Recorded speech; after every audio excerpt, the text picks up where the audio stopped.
Good morning, everybody. Welcome back to Broyans farm. Frank and I just got out here to the strawberry field and we're gonna see what we can find. About 300 yards that way is our other field. We've been picking that one pretty hard, so we decided to move into this one. We have absolutely figured out that 100% we are not gonna open this year. So that makes it a little bit easier on us and telling the customers, because nobody knew exactly what was going on until now. So we can just pick whatever we want, wherever we want, and not have to worry about trying to save any for the customers. But there's not that much here anyway. As you can see, a lot of the plants are missing, which is bad, but the plants that are here and are producing, they're producing some really nice big ones. Now that one's got a little bit wider of a tip than I would like, but this is the general size of this kind of berry right here. A lot nicer than what we were picking out beyond this point, which you can't really see. And so Frank and I are just bouncing around from bush to bush, picking whatever we see that's red. What we're seeing though is a lot of this, kind of like a little massacre of a strawberry, which the birds are just obliterating. There's what I just showed you there. You can see here's another one. And at least they're not wasting the berry. Me and Frank would always joke around, they take 1 or 2 pecks out of it and just, you know, fly away. But these guys are eating the whole berry. I don't know if it's because these berries are tastier or what it is, but they sure are eating the entire thing.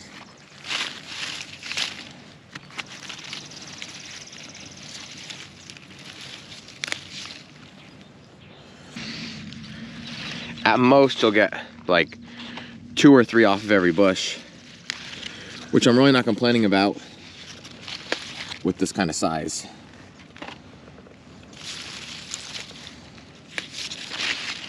And you can see some new ones coming on here that are really nice.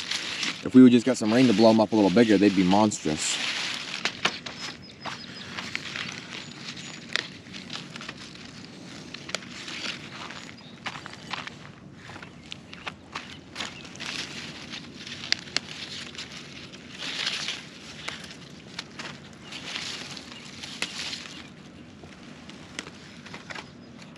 What are you doing?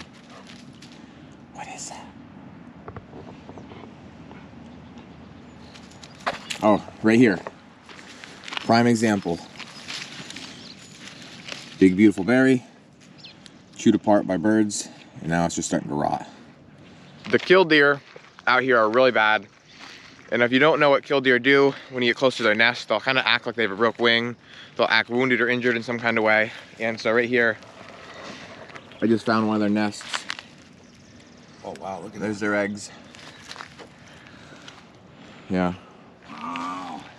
He's around here somewhere. He was just acting kind of funny. He went across there. Daisy chased him. Picking's going pretty well this morning. These big berries, like I said, are definitely helping. They're gorgeous. I'm gonna start picking, I think this is the Goleta variety now. We went over this a couple times, but these ones just always seem to keep coming back and keep producing. They're getting more dark than the other varieties, but they're one of my favorites. Daisy and I just arrived at the market. We got a little over 50 quarts, like 52 or 54. We're gonna haul these in and let the customers start buying. I think Mom's out here watering. Yep. Well, this is really getting empty. Yeah. Frank and I have now moved on to bagging corn.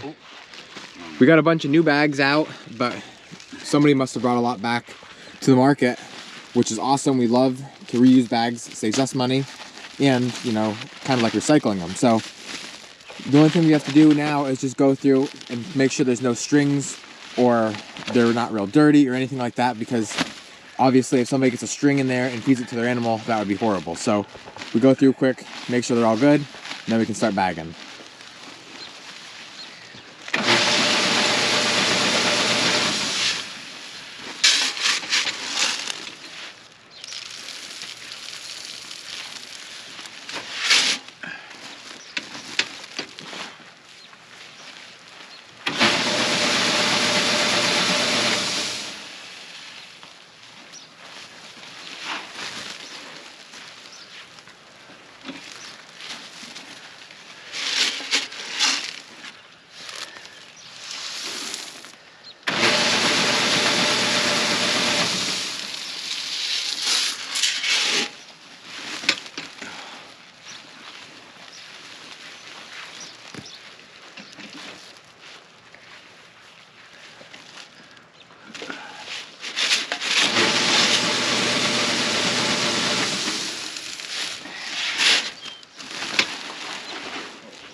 We finished up the corn, got that taken out to the market, unloaded. Now we're back here to the farm. We're out here in our red beets, which are only up about this tall. When Dad was planting, and I think I explained this in one of my previous videos, he never turned the planter off. Instead of just putting fertilizer down, he also planted corn. And so now we have corn coming up in our red beets, and to keep it from shading out our red beets and crowding it out just in general, we're going through now to pick out the corn that is coming up. And of course, it wasn't like the corn happened to only come up every, 5, 10, 15 foot. It came up perfectly right down the row. So Frank and I are out here now. Well, Frank already got 2 rows done. There's only 4 rows altogether. And I'm gonna help him now. We're gonna get these other 2 done and then move on to laying the irrigation pipe in the potatoes. So here's the red beets, just about an inch, not even 2 inches tall yet. This is the corn that he already pulled out in these 2 rows.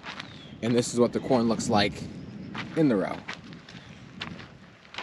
Because it's dry, the corn doesn't pull out quite as nice. Frank, I'll take the right row behind you. You take that, if you take that row. The corn doesn't come out quite as good as we'd like it to. You can see there how it snapped off. But if we would get a little hoe out here and try to rake it out, what would happen is we could run the risk of, digging up our red beets. So hopefully, just by getting it down as low as we can and pulling it out, it's not gonna grow back.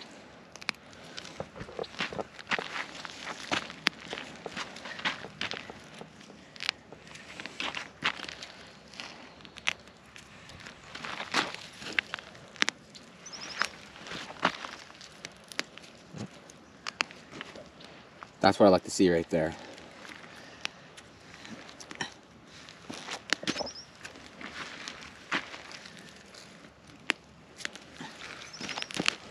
We just got to the potato field. We have about just enough pipe on here to do this run. I think that's it, it's like 800 foot. We haven't watered the potatoes, or the potatoes haven't gotten any rain, I should say, since we have planted them. And you can see they're just coming up through the ground right now. Dad got them sprayed for the weeds. He just didn't want us to lay the irrigation pipe before he sprayed, because then it was gonna be in the way and we'd have to move it. It would have just been annoying. So now that it's sprayed, we can lay it out and water whenever we want to. As soon as these get water, I mean, they're just gonna explode out of the ground. You can see all these little ones coming out here. There's a big one there. Here's another one here, here, and so on.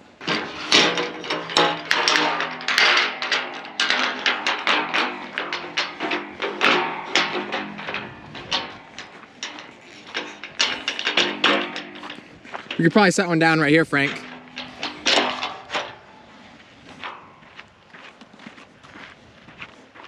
Maybe that was a little bit too far. Oh well. It's all good. I'll get it.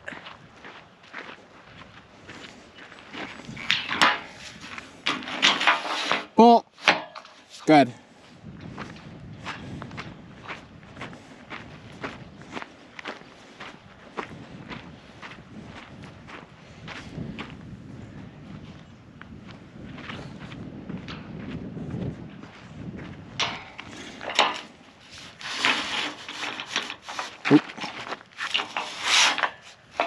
Pull.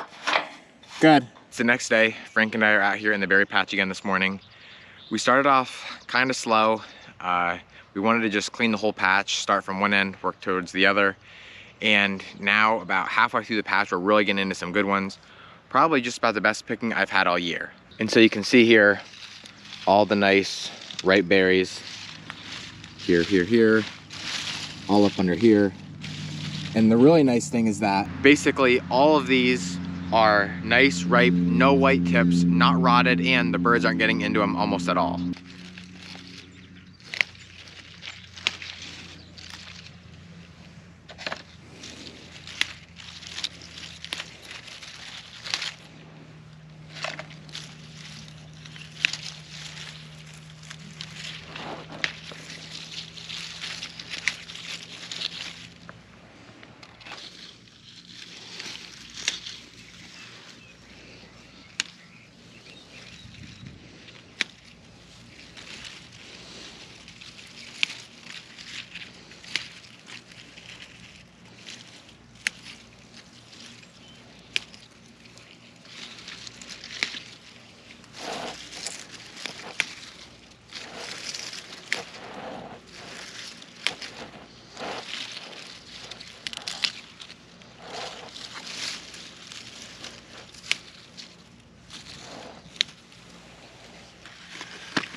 So Frank and I got 49 so far. I'm gonna take these out because people are gonna be showing up to buy some. And he's gonna finish his 6 he's working on and then pick another 6 more. And then that'll be a day for today. I just come out here to Dad in the field. He's disking, or just about to start disking. He got the fertilizer spread and now he wants to disc it in. You can see all the white fertilizer on the ground. Still no rain, so it's very dusty.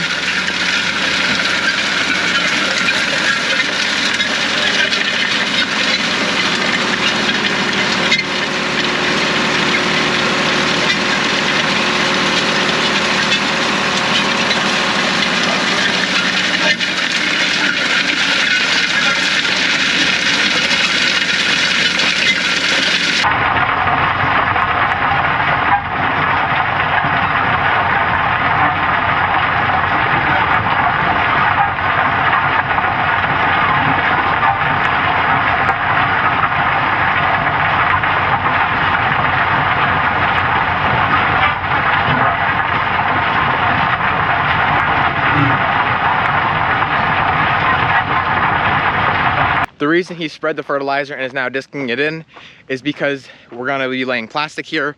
Hopefully tomorrow. We were really hoping we were gonna get some rain today. They were calling for it, but as time goes on, they're calling for less and less, and now they're almost calling for nothing. So kind of a little bit depressing, but doesn't matter, we gotta move on. And instead of probably laying irrigation like we usually do throughout the field, I think we're gonna try drip irrigating underneath the plastic, which is gonna be a lot more efficient anyway.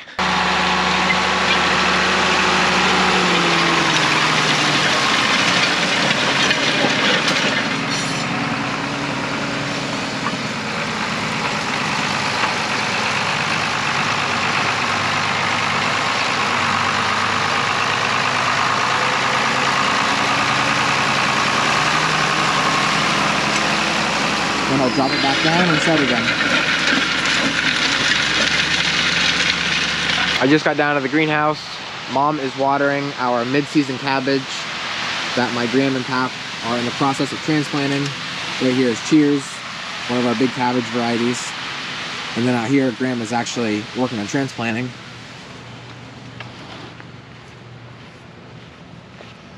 I have to write tags. Well, there comes Pap. He had to go down to the house for something. In my previous video, I told you about the smoke and how bad it was. Since then, each day it got better and better. Now it's basically like it wasn't even here, which is really nice. Breathing conditions are a lot better. Dad's moved on to another field. You can tell anywhere he is on the farm because it's just a huge dust cloud behind him. The early veggies have finally taken hold and are starting to really grow now. Dad actually told me he wants me to cultivate these today, which I kind of forgot about. If we don't get into them now, what'll happen is they'll get too big and then we injure them when we go through. Over here is sweet corn, then it's beans. We have green, yellow, and flat. Then it goes into cauliflower, then cabbage, and I think broccoli's over here. Yep, right here. Then we have a couple of peas that are small. I don't even know if they're gonna make it. Then we didn't lay the plastic yet. That'll probably be tomorrow. And then this is gonna be pickles, cucumbers, and zucchini. And then on the other side of them is our red beets, which you've seen Frank taking the corn out of yesterday.